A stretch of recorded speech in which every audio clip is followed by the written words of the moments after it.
ሰላም ጤና ይስጥልኝ። የምወዳችሁና የማከብራችሁ ውድ የቻናሌ ቤተሰቦች ሰላማችሁ ይብዛልኝ። ሼር ሰብስክራይብ አድርጉ። ምንድነው አታረጉም እንዴ? እና ዛሬ ደግሞ ቸር ሰው ለራሱ ይራራል ወይ ደግሞ ለራሱ መልካም ነገር ያደርጋል እና ቸር ሰው ለስጋው ለራሱ ስጋ ይራራለታል። መጽሐፍ ቅዱስ እንደዛ ይላል እና እንግዲህ ራስን መውደድ ወይ ደግሞ ራስ ወዳድነት በሁለት ይለያል። ታውቃላችሁ? ራስ ወዳድነት ማለት በቃ ከምንም ከማንም ከሁሉም በላይ እኔ እበልጣለሁ ለኔ የሚል ስግብግብነት ያለበት ነገር ነው። ራስን መውደድ ደግሞ ያው ለራስ መልካም ማድረግ ነው። ራስህን ምንድነው ባልንጀራህን እንደ ራስህ ውደድ የሚል ከሆነ መጽሐፍ ቅዱስ ራሴን ካልወደድኩ ሌላ ሰው መውደድ አልችልም ማለት ነው። እግዚአብሔር ራሱ ያውቃል እና አንዳንዶቻችን እኛ ሴት ልጆች ነን እንዳለ ሁላችንም ይመስለኛል። እናትም እህቶችም ምናምን ስደት ላይ ያለንም ምናምን እህቶች አብዛኛውን ጊዜ ከራሳችን በላይ ለሌላ ሰው ነው የምናስበው፣ በአንድም በሌላም ማለት ነው። እኛ አረብ ሀገር የምንሰራ ልጆች እንኳን ማለት ነው ለራሳችን የሆነ ነገር ገዝተን ቁጭ አድርገን ለምሳሌ ወተት እንኳን የሆነ ነገር አድርገን ለራሳችን መብላት አንፈልግም አይደለ? እውነት ነው። ታውቃላችሁ? የሁላችሁም አብዛኞቻችን ኢትዮጵያኖች ራሳችንን በጣም ነው የምንበድለው፣ ራሳችንን እንጎዳለን።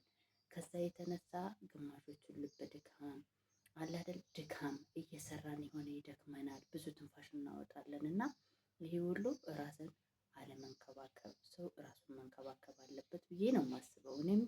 እኔም ከእንደዚህ አይነት ውስጥ አንዷ ነኝ። ለምን ስንሰራ ምናምን ቆይተን ከደከመን በኋላ ከራበ ወዲያ መብላት ለቆዳ መገበር ነው ይል ነበር አባዬና መጀመሪያ ነው የሆነች ነገር አድርጋችሁ በልታችሁ ጠጥተን መስራት ያለብን። እኛ ግን ምንድነው የምናደርገው? ሰርተን በቃ ድክም ብሎን መብላት ሲያቅተን ከዛም በኋላ 2 ጉርሻ 3 ጉርሻ ምናምን እንጎርሳለን። ከዛም በኋላ እህሉ ራሱ ያስጠላናል፣ ድክም ነው የሚለን እና ጻድቅ ለራሱ ይራራል ካለ ለራሳችን መራራት አለብን። አንዳንድ ጊዜ ከወደቅን በኋላ ነው ምነው ትላንትና እንደዚህ ባደረግኩ ኖሮ ለራሳችን ሳንሆን ቀርተን ለሌላው ሆነን። ለእናንተ አሁን ለምሳሌ እኔ በራሴ የሆነ 20 ብር ወተት አውጥቼ ከምገዛ ኢትዮጵያ ያለ ሰው እስኪ በቃ ቸግሮኛል ምናምን ካለ 200 ብር ብሰጥ ይቀለኛል።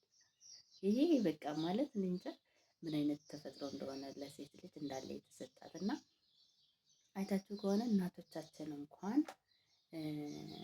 የፈለገ ነገር ሰርተው በቃ አለ አይደለ የሌላት እናት እንኳን ያለችውን ለልጆቿ ሰጥታ ጾም አድረን እናውቃለን። እና አብዛኝ ጊዜ ግን ብዙ እናቶች ሰርተው የሆነ ነገር ተዘጋጅቶ አፈርድሜ ስትግጥ ውላ ከዛም በኋላ ወይ ለእንግዶች ወይ ለመጡት ሰዎች እንግዳም ከሆነ ወይ ደግሞ ለልጆቻቸው ምናምን ነው አከፋፍለው ከዛ መጨረሻ ላይ በቃ የሚበሉት ማለት ነው የሚጠጡት እና የሆነ ነገር የሚያደርጉት ለራሳቸው።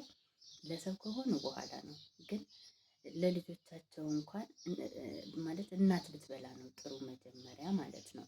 ለምን ራሴን ስንከባከብ በህይወት ስቆይላቸው ነው ለልጆች የማስፈልጋቸው እንጂ ዛሬ በቃ አለ አይደለ ራሴን ጎድቼ ተርቤ ተጠምቼ ለነሱ ያደረኩት ነገር ነገ ደግሞ እኔ ወይ ታመሜ የሆነ ነገር ቢጎልብኝ እነሱን ምንም ይጠቅማቸዋል ብዬ አላስብም። እና ስደት ላይ ያላችሁ እህቶቼ መብላት መጠጣት አለባችሁ፣ ራሳችሁን መንከባከብ አለባችሁ። እንደገና ደግሞ የምነግራችሁ ነገር ማለት ነው ፀጉራችንን የምናበጥርበት ጊዜ እስከምናጣ ድረስ አለ አይደል ራሳችንን የምንንከባከብበት ጊዜ እስከምናጣ ድረስ ቲክቶክ ላይ አለ አይደል ድራማ ላይ ፊልም ላይ በጣም ጊዜ የምናሳልፍ ልጆች አለን። ምንም ጥርጥር የለውም፣ እውነቴን ነው። እንቅልፋችንን ልክ ተኝተን 3 ሰዓት 4 ሰዓት ሲሆን ይነጋል ተመልሶ። ከዛ ወደ ስራ ትገባላችሁ። እንቅልፍ በራሱ ድካም ነው የሚጥለው፣ በጣም ነው የሚደክመው። እንቅልፍ ጠግባችሁ የተነሳችሁ ጊዜ ያላችሁ ፓወር እና እንቅልፍ ሳትጠግቡ የተነሳችሁት አንድ አይደለም። የራሱ አንድ ራስን አለመውደድ ነው። ራሳችሁን ብትወዱ በሰዓታችሁ ራሳችሁን ትንከባከባላችሁ ምናምን። ከዛም በኋላ ድራማውንም ትታችሁት ኧረ እኔ ከእንቅልፌ የሚብስብኝ ነገር የለም ምናምን ብላችሁ ትተኛላችሁ። እና እኔ ማለት የማየው ነገር ስላለ ነው። እና በቃ ፀጉራችንም የምናበጥርበት ጊዜ የለም። ተከታታይ ድራማ አለ እሱ ላይ አፍጠን ምናምን በቃ ከዛም በኋላ ያኛው ሲያልቅ ያኛው ይመጣል። ከዛ ከቲክቶክ ወደ ምናምን ከዩቱብ ወደ ፌስቡክ ምናምን እንገባለን። እና ራሳችሁን ውደዱ። ራሳችሁን ስትወዱ ለሌላውም ትሆናላችሁ። እና ደግሞ ራስን መውደድ ምንድን ነው? አንዳንድ ጊዜ ራስን መውደድ ምንድን ነው ማለትም ራስንም መውደድ በሆነውም ባልሆነውም አላድል ባያችሁትም በጠፋውም ነገር ባለውም የሆነ በትንሽ ነገር በጣም የምንናደድ ሰዎች አለን። ቅጥል የምንል የሆነ ሰው አንድ ቃል ተናግሮ እሱ ረስቶታል፣ እኛ ግን እርር ድብን ምናምን ስናሰላስል እንውላለን። አያናድድም ማለት አይደለም፣ ግን መናደድ በራሱ ራስን መጉዳት ነው። ለምን በቃ አንደኛ ሰውን ጥላቻ ሰውን ያንን ሰው በጭንቅላታችሁ ይዛችሁ ነው የምዞሩት። ለራሳችሁ ሰላም መስጠት ነው። አንድ ሰው ራሱን እንዴት መንከባከብ ይችላል? የመጀመሪያ ለራሳችሁ ሰላም ስጧት። እንዴ ለማን ብዬ ልጨነቅ? አዎ ሰርቼ ያለኝ ገንዘብ ጠፍቷል እንዴ ጥፋ፣ በቃ ነገ ሰርቼ አገኘዋለሁ። እንደገና ደግሞ እከሌ እንደዚህ ብሎ ተናግሮ አስቀይሞኛል፣ እንደዚህ ተናግራኛለች አክስቴ ልጅ፣ እነሷንማ ለመቼም ነው ማረሳት ምናምን አትበሉ። ተውት። ለራሳችን ይቅርታ እናደርግላት እንጂ አይደል እንዴ? ሺህ ዓመት ለማይኖር የዚህ ምድር ኑሮ አይታችኋታል አይደለ? ሳቅንም፣ ተጫወትንም፣ ተደሰትንም፣ ተከፋንም፣ አለቀስንም፣ ቆዘምንም መሞት እንደው አይቀርም። ስለዚህ እኔ ራሴን ምንድን ነው የምላት? አለምዬ ይቅርታ፣ በቃ ከበደልኩሽ ይቅርታ። ሌላ ሰው በድዬ ከሆነ እግዚአብሔር ይቅር በለኝ። ከቻልኩ ካገኘሁት ያንን ሰው ደግሞ በጣም ይቅርታ አድርግልኝ። አስቀይሜ ከሆነ ይቅርታ። በንግግር መሀል እንኳን አይደለም ሌላ ተውና፣ ብዙ የሰው ልጅ አብሮ ብዙ ሲያወራ በንግግር መካከል ስህተት አይጠፋም። እና ያስቀየምኩት ከመሰለኝ በጣም ነው የሚጨንቀኝ። እንዲህ ለምን ከራሴ ላይ አውርጄ ቁጭ ነው የማደርገው? ጌታ ምስክሬ፣ ነገር ይዤ ምናምን በሆዴ ማደር አልፈልግም። እጎዳለሁ።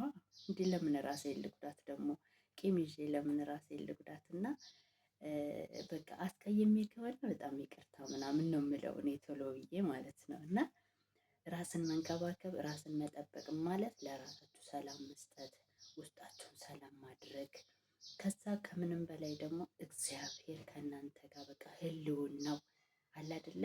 እግዚአብሔር እንዲሰማን በቃ ከአምላካችን ጋር ህብረት ማድረግ፣ በቃ የሰውን ሰላም መጠበቅ፣ ለሰው አብረው እንደሚሰራ ሰው ምናምን እንደዚህ አለ አይደለ? በትንሽ በትልቁ ምናምን አለመሳደብ፣ አለመግፋት፣ ሰውን አለመግፋት፣ በቃ ክፋትን አለማሰብ፣ ጓደኛዬ ከኔ ትሻላለች ብሎ ማሰብ መቼም አናደርገውም እንደው ጸጋ ካልበዛልን በስተቀር። እና ለሰው አብራችሁ ለምትሰሩ ሰው ሰላም መስጠት አለ። በቃ ሰላም የማይሰጣችሁ ሰው አለ እኮ ዝም ብሎ በትንሽ በትልቁ ዝም ብሎ የሚነጫነጭ የሚሳደብ ሰው ምናምን አለ። ከእንደዚህ አይነት ሰው ጋር ራሱ እንደው ከቻላችሁ መራቅ